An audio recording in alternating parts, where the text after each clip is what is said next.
My boys that I found the best woman around. She's so sweet to my fantasy treat. Sexier than lingerie, strong as a serrated blade, smart as can be. My name is Wayne James.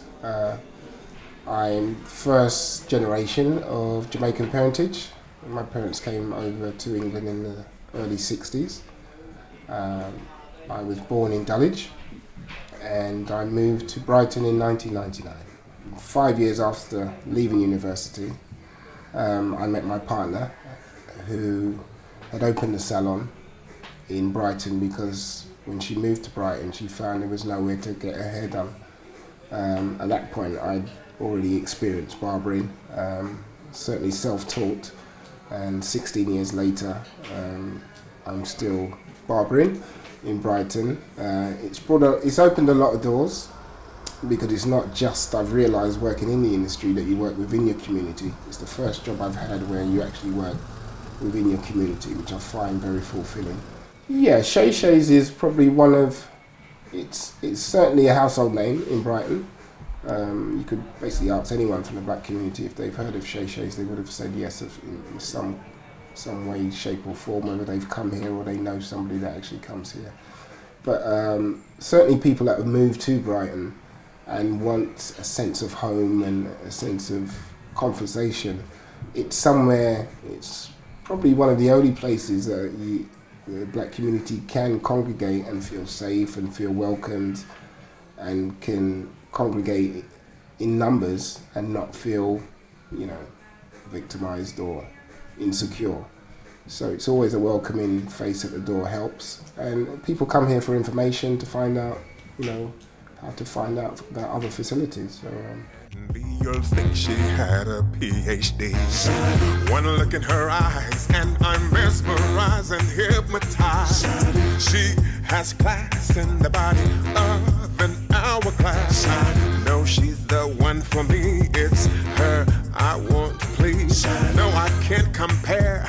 Not a game of truth or dare. She got me going round and around. She got me spinning upside down. She got me going. The shop originally started as a natural hair shop, but there's always going to be a need and development and evolution. So we never judge people on what they want to look like. What we try to encourage is them to create the best they can do with what their intentions are. So we give advice. If it's straightening, it's always going against your natural nature, but there's ways to straighten your hair, and there's ways to add additional hair to yourself without causing harm or detriment to your natural features. So we try not to judge, but we try to give people the best route to go down. Some people will wear hair extensions, which with afro hair can cause extra strain on the roots of your hair because your hair is not naturally accustomed to carrying that sort of weight. So we try to encourage people not to keep extensions in for too long or to have them regularly looked at. Some people will chemically straighten their hair. Again, if it's done periodically and the treatments are right, it won't harm the hair. But if it's done too frequently, then it can damage your hair. So we try to just give the right advice out. Can you handle it? I need to know. Do you want to be my girl? Can you handle it? The only one I want to know. I love you so. Can you handle it? You got me going. She got me going round and around. I think identity is a big part of it, and I think there's a lot of people who are away from their origins, and one of the few things that they can keep hold of is their image, which includes the hair. It's just one of the many sectors that people adhere to remind them of home and to feel complete.